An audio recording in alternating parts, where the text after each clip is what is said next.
Tässä maailman paras povin pelaaja. Minä olen maailman paras pelaamaan World of Warcraftia.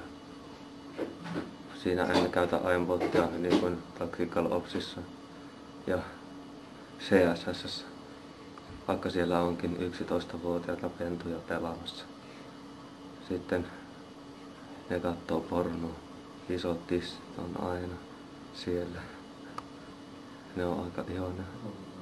Mutta asiasta toisen tuo juttu oli niin, että on maailman paras pelaa WoWia. Druidilla on asia hyviä. Tuolla Rokuella olen todellakin todella hyvä tappamaan jokaisen allianssin. Ihan jokaisen, oikeesti. Mutta sitten Druidillakin kyllä kun on kuollut kaikki vastaantulijat, mutta sitten kun päästään siihen asiaan niin kuin tuo enemmän territoriikin. Mä en oo paljon pelannut, mutta aina on vittu kaikki tappaneet ollut paras. Joo, niin siinä on käynyt. Mutta sitten oli WoWissa, että Hunterillakin oli aika hyvä ampua kaikki, noobit kuoli heti ja se oli aika hyvin.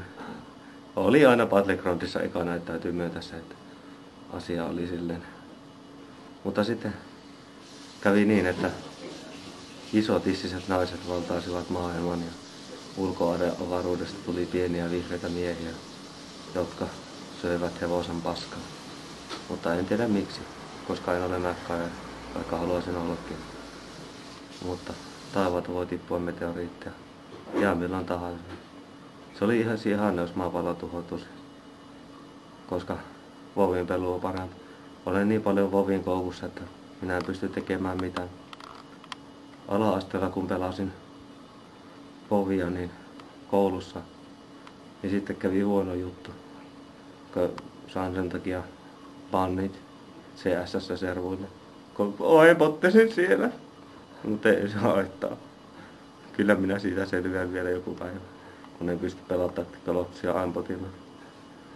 Mutta on minä tuossa Gran Turismo 4:ssäkin aika hyvä, että niinku Jaskaakin nöyryttänyt ihan kunnolla ja vittu.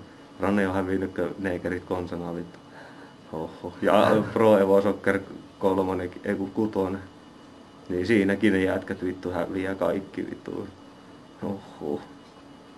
Aika pahasti ne häviää. Täällä on aika kuuma, mutta ei se haittaa.